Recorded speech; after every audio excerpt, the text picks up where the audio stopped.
اختلال خواب شبانه که خیلی ها دچارش هستن. امروز میخوایم راجع به دلایلش و روش‌های درمانش با هم صحبت کنیم و چند تا تمرین خوب هم انجام بدیم.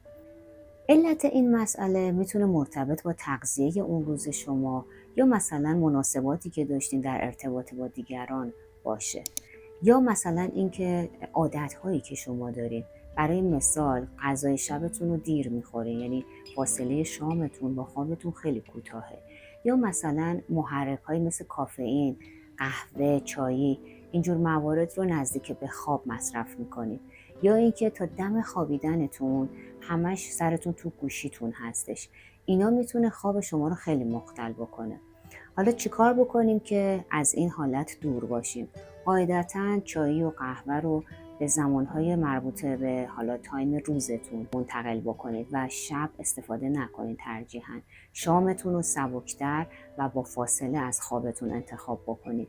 میتونید دمنوش‌هایی مثلا استخوان اینجور موارد رو بگنجونید برای شب به جای چای، و اینکه موزیک ملایم برای خودتون پخش کنید. حتی مثلا بعضی از این حالتهای آکواریوم مانند دارن، صدایی داره، صدای آب مانند داره. اینا خیلی کمک میکنه، شنیدن صدای طبیعت. و اینکه دور باشید از گوشیتون حتی المقدور. اون 1-2 ساعت پایانی رو، البته که میدونم کار سختیه، ولی سعیتون رو بکنید. حالا در مورد یوگا هم معمولا گفته میشه که یوگا رو تایم شب و پیش از خواب نباید انجام بدید. چرا؟ چون باعث میشه که اصلا خواب شخص بپره اصطلاحاً، یعنی تازه اکتیو بشه. اما یه سری از تمرینات، آساناها هستن که میان سیستم پاراسمپاتیک رو فعال میکنن، یعنی باعث میشن که شخص کم کم بره به سمت خوابالوده شدن و خوابیدن. امروز اول میخوام یه ماساژ جالب رو بهتون یاد بدم و بعد هم چند تا آسانای خیلی سبک رو با هم کار میکنیم که بتونیم خواب بهتری رو شبانه تجربه بکنیم. میرسیم به اولین تمرینمون که در واقع یک ماساژ هستش. حالا دوستانی که تو کلاس یوگای صورت هستن میدونن که ما این نواحی رو هم خیلی خوب کار میکنیم. حالا این ناحیه به لحاظ طب چینی گفته میشه که ناحیه مهمیه به لحاظ خواب بهتر، که از این استخوان برجسته پشت گوش شروع میشه، استخوان ماستوئید، و میاد به سمت اون اتصال کاسه سرتون به گردنتون. کافیه که این مسیر رو آروم شروع کنید به ماساژ دادن و حتما 2 طرفه کار کنید. یه چند دور که انجام بدید باعث رهایی این ناحیه میشه و کم کم احساس خواب‌آلودگی بهتون دست میده. حالا ما در ابتدا داریم این ماساژ رو انجام میدیم که بعد یک هم‌افزایی داشته باشیم در ادامه با اون آساناهایی که در ادامه تمرین میکنیم. ادامه بدید. مرسی. چند دور دیگه. همین الان هم حتی امکانش هستش که کم کم خواب‌آلود بشید. خب میرسیم به تمرین بعدی که مارجری آسانا رو میخوایم انجام بدیم. حالا اگه به زانوتون فشار میاد حتما زیر پاتون نرم باشه. قاعدتا چون میخواین قبل از خواب تمرین کنید احتمالا روی دوشکتون هستین دیگه، اون توشکی که دارین یا تختتون، پس نرمه زیر زانوتون. ببینید 2 زانو میشینم واجراسان، بعد آرنج رو میچسبونم، یه دونه کف دست میرم جلو به این شکل. حالا میتونید پنجه پا رو تیز کنید یا روی پا رو بخوابونید، اونجوری که راحتی. 10 دور با هم خیلی نرم انجام میدیم به این شکل. ببینید با دم سر و لگن رو تیک میزنم، با بازدم از انتهای ستون مهره پشتم رو گرد میکنم. پس یکم هم مکس دارم، میبینید؟ خیلی عالیه، عجله نکن. دم و بازدم از بینی باشه. دم، بازدم، دم، بازدم، دم، بازدم، دم، بازدم، دم، بازدم، دم، بازدم، دم و بازدم. حالا آروم آروم برمیگردین. اگه دیدین به مچ دستتون فشار اومده یه کوچولو میتونید چرخش مچ رو به این شکل داشته باشید. تمرین بعدی که این هم خیلی خوب سیستم پاراسمپاتیک رو فعال میکنه. قبل از خواب خیلی توصیه میشه. ببینید حالا من از یه بالش دارم استفاده میکنم. اگه شما هم لازم دارید میتونید یه دونه 2 تا بالش بذارید. سجده خب انواع مختلفی داره. ما حالا به این شکل میخوایم انجامش بدیم. ببین آروم آروم میام. خب پیشونیم که به زمین یا به بالشم رسید، دستامم نمیخوام خیلی بکشم. ببین نمیخوام که خودم رو اکتیو کنم. پس بنابراین میتونید به این شکل آرنجتون خم باشه، شانه ها، کتف ها رها باشه. بعد شروع کنید تو همین وضعیت تنفس شکمی رو انجام بدین. یعنی چی شکمی؟ یعنی وقتی که دم میگیرین، یعنی ورود هوا به حفره های بینی، شکمتون باد میکنه، انگار میخواد فشار بیاره به رانهاتون. و موقع بازدم یعنی خروج هوا از حفره های بینی شل کنید شکمو. خودش مثل اون لاستیکی که پنچر میشه یا توپ بادی که راحت مچاله میشه، اینم دقیقا همین حالت میشه. پس اصلا با فشار تنفستون رو انجام ندید. ادامه بدید با دم. شکم داره کمی فشار میده به ران و بعد شلش میکنی. رها. ادامه بدید. تمرین کنید که با هر بازدم بدنتون رهاتر هم بشه به تدریج. مرسی. نمیخواد بشمارید. همین که با من همراه هستین توی تمرین کفایت میکنه.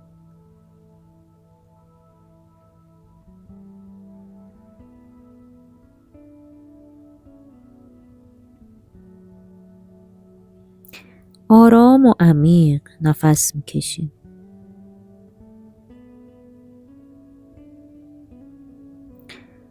بسیار عالی. حالا آروم آروم میتونید که قدم بزنید به طرف پاهاتون. برای این تمرین هم میتونید 2 زانو بشینید، هم مثلا 4 زانو، اونجوری که راحت تر هستید. خیلی فرقی نمیکنه نشستش. خب ببینید اینجا ما مثل عقربه ساعت میخوایم یه حالت پاندولی دستامون رو حرکت بدیم. اول یکم میایم جلو، شبیه رفتن به سجده میمونه ولی کامل نمیایم پایین. در حدی که به کمر فشار نیاد. دوستانی که دیسک بیرون زده دارید احتیاط کنید. مثلا شما میتونید در این حد بیاین جلو. ضمن که براتون هم اینجا یه ویدیو میذاریم که مربوط به شما هستش. شمایی که دیسک بیرون زده دارید میتونید باش تمرین بکنید. لینکش هم تو دسکریپشن براتون قرار میدیم. خب پس من در حدی که کمرم به هم اجازه میده و لگنم بلند نمیشه میام جلو. این نکات رو رعایت میکنید. بعد شروع میکنی رو همون سطحی که دستتو گذاشتی آروم میای به طرف راست. حالا این که چقدر هم بپیچی، باز مثلا اونایی که کمر درد دارن خیلی نباید پیچ کامل داشته باشن دیگه. پس نوسانی که داری به طرفین بستگی به محدودیت کمرت داره. با من انجام بدید در رهایی کامل. اگه وسط تمرین احساس کردی که خیلی اومدی پایین، برای بدنت مناسب نیست، با خودت رو درواسی نکن. یه ذره بیا بالاتر.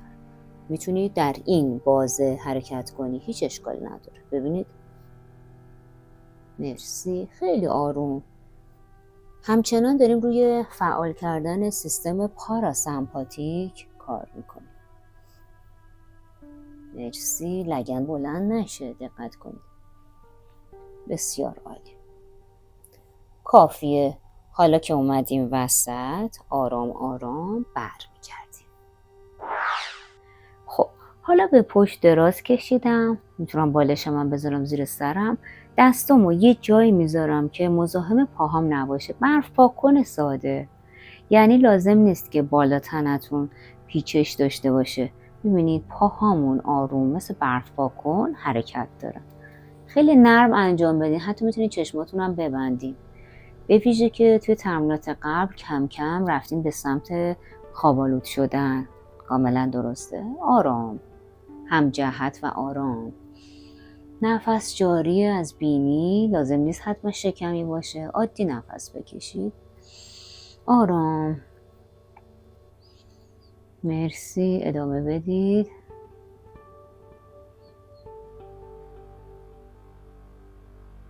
حتی میتونید که این زاویه رو بازتر انتخاب بکنید. جایی که راحت باشید. بسیار عالی. مرسی. استراحت. تمرین بعدی هم خیلی آرام بخش هستش. پروانه خوابیده یا سوپتا باداکن آسانا. معمولا ما سوپتا باداکن رو در حال بال زدن تجربه میکنیم، ولی امشب نمیخوایم این کار کنیم. چرا؟ چون میخوایم بریم به سمت خواب. میتونید دستتون رو زیر لگن بذارید، ولی خب با توجه به اینکه تو رخت خوابتون هستید زیرتون نرمه، شاید نیاز نباشه که این کارو بکنید. در حدی که زانوتون اجازه میده پاشنه رو به لگن نزدیک میکنید، پاها جفته. حالا از طرفین اینو باز میکنید، ولی کف پاهاتون مماسه. حالا لازم نیست بال بزنید، همونطور که گفتم دستتون رو بذارید رو فضای شکم. مجددا تنفس شکمی رو شروع کنید. اگه مشکلی تو لگن دارید، پروتز دارید یا مشکل سیاتیک شدید دارید، سیاتیکی عزیز براتون اینجا ویدیو هم میذاریم که تمرینات اختصاصیتون هم کار کنید. میتونید 2 بالش طرفینتون بذارید که پاها قشنگ مستقر بشه و فشار بهتون نیاد. خب ببینید من الان دستمو میذارم رو فضای شکمم، شروع میکنم با چشمهای بسته. همونطور که پاهام به سمت جاذبه زمین کشیده میشه تنفس شکمی انجام میدم. یعنی چی؟ یعنی با دم شکمم آروم حالت گنبدی میشه، میاد بالا.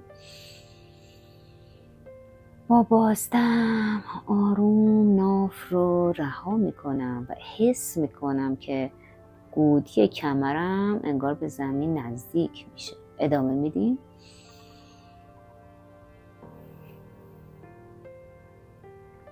یکی از بهترین تمرینات برای آرامش پیش از خواب.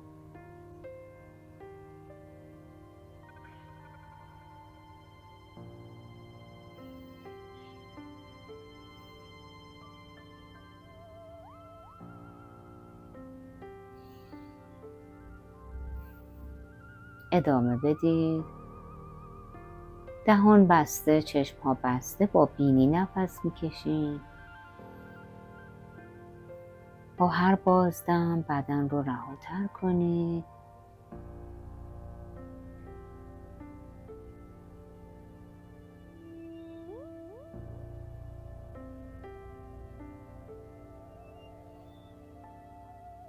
آرام و عمیق نفس میکشید.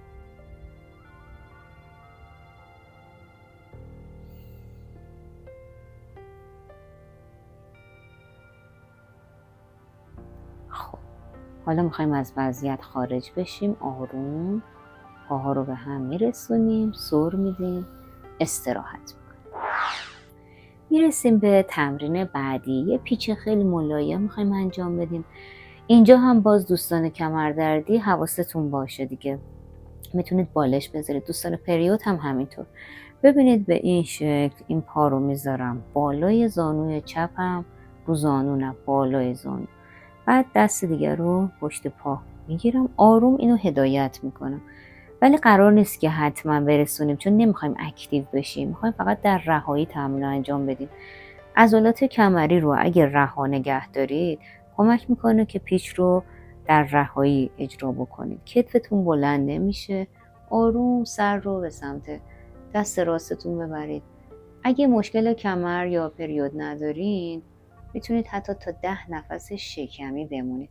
پس دقت کنید که نفس هامون شکمی و در رهایی دارن اجرا میشن. بسیار عالی. پس حد اکثر تا 10 نفس میتونید بمونید. بعد برمیگردیم و میریم برای سمت دیگه. ببینید به این شکل دستو میندازم خیلی آرام. یعنی اصراری ندارم که پیچ رو بخوام به هر قیمتی کامل اجرا کنم، چون اینجا هدفم اون رهایی هستش. چون میخوام آماده بشم برای یک خواب عمیق و آرام. تنفس شکمیه.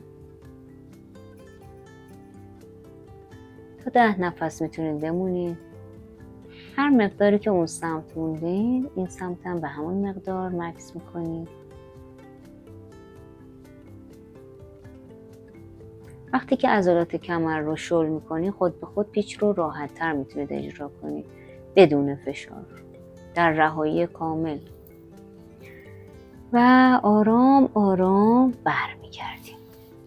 میرسیم به ترکیبی از سوپتا، پاوانموکت آسانا و در واقع کودک شادی که ثابته، یه همچین چیزی. حالا بریم ببینیم چجوریه.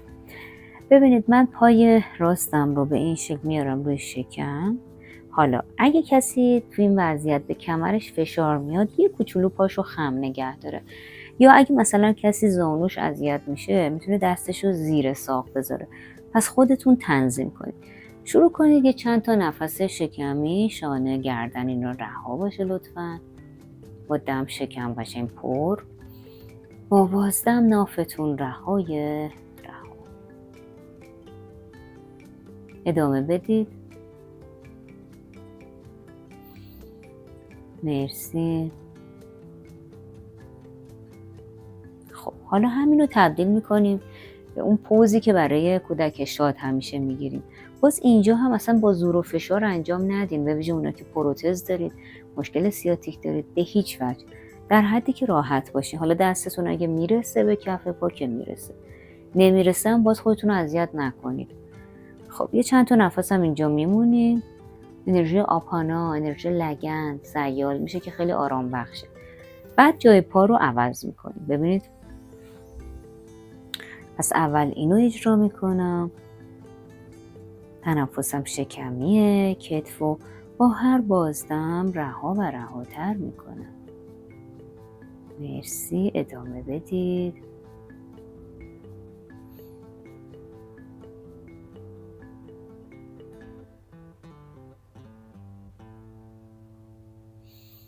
خب حالا تبدیلش میکنیم. ببینید، باز گفتم اصلا فشار نمیاری، چون قراره که این تمرینات بهت آرامش بدن، نه اینکه اکتیوت کنن. هدفش چیز دیگه ایه. نفس و یه کوچولو استراحت میکنم. جفت پاشم انجام میدم. دیگه موقع جفت پا نمیخوام دوتا پا رو از طرفین باز کنی، یعنی فقط همین سوپتا پاوانموکت جفت پا رو انجام میدیم که یه استراحت خوبی هم به کمرتون میده. پس دستتون یا اینجا بیاد یا اینجا. خب تنفس شکمی، شانه، کتف‌ها رها. گودی کمر کاملا در تماس با زمینه الان. حتی ممکنه خروج گاز رو تجربه کنی.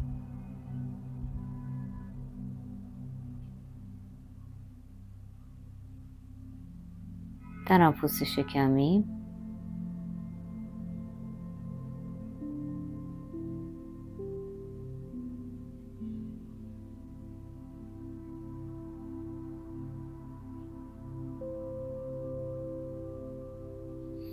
خب کافیه. میرسیم به تمرین پایانی. همجور که تو رخت خوابتون هستین، قشنگ خودتون رو رها کنید. میتونید دستتون رو فضای شکم قرار بدین. شروع میکنیم تنفس آرام شکمی. با دم فضای شکم و نافتون برجسته میشه.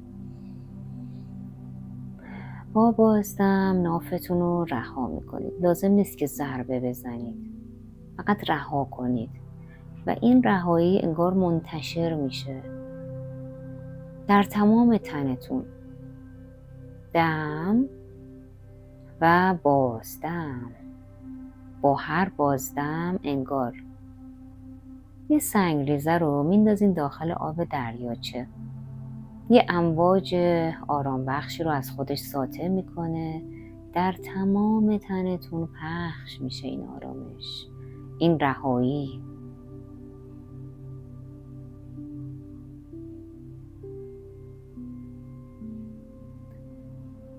به همین ترتیب ادامه بدید تا خواب شما رو فرا بگیره.